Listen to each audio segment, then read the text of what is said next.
بسم اللہ الرحمن الرحیم۔ سورہ نحل چیپٹر نمبر 16 آیت نمبر 28-29۔ اور تمہارے رب نے شہد کی مکھی پر وحی کیا کہ وہ پہاڑوں اور درختوں اور جہاں ٹٹیاں باندھتے ہیں ان میں گھر بنا، پھر ہر قسم کے پھولوں کا رس چوس اور اپنے رب کی ہموار کی ہوئی راہوں پر چل۔ اس کے پیٹ سے پینے کی چیز نکلتی ہے، اس کے رنگ مختلف ہیں، ان میں لوگوں کے لیے شفا ہے، بے شک اس میں نشانی ہے ان لوگوں کے لیے جو غور و فکر کرتے ہیں۔ یہی سورہ نحل ہے جس کے بارے میں قرآن کی آیت بھی آئی ہے، النحل جس کو کہتے ہیں۔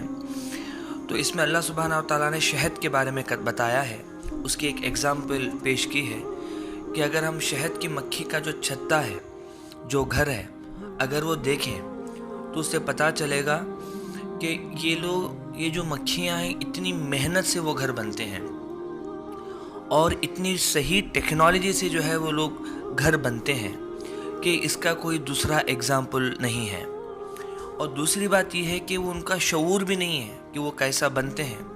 تقریباً ہزاروں لاکھوں پھولوں کے رس کو وہ چوستے ہیں اور اس کے بعد جو ہے اللہ کی جو ہموار کی ہوئی راہوں سے چل پڑتے ہیں اور پھر وہ جا کے جمع کرتے ہیں ایک جگہ جو چھت کہتے ہیں، اور پھر جب انسان جو ہے اس کو جلاتا ہے، پھر وہاں سے شہد وغیرہ جو نکالتا ہے تو اس انسان کو اس سے بہت زیادہ فائدے پہنچتے ہیں، جس کی اللہ سبحانہ و تعالیٰ نے اس میں بہت زیادہ شفا رکھی ہے۔ اللہ کہتا ہے کہ جو مکھیوں کے پیٹ سے جو چیز نکلتی ہے جو کہ مختلف رنگوں میں ہوتی ہے، اس میں اللہ نے بہت زیادہ شفا رکھی ہے۔ اور اللہ آگے فرماتا ہے کہ بے شک اس میں نشانی ہے ان لوگوں کے لیے جو غور و فکر کرتے ہیں۔ بات یہ ہے کہ شہد کی مکھی کو اللہ سبحانہ و تعالیٰ وحی کرتا ہے، ایک میسیج دیتا ہے کہ تمہیں کہاں کہاں جانا ہے اور کون سے پھولوں سے رس نکالنا ہے اور پھر کہاں جمع کرنا ہے۔ یہ سارے کس کے لیے کر رہا ہے؟ ایک انسان کے لیے جس کو اس کو فائدہ پہنچے۔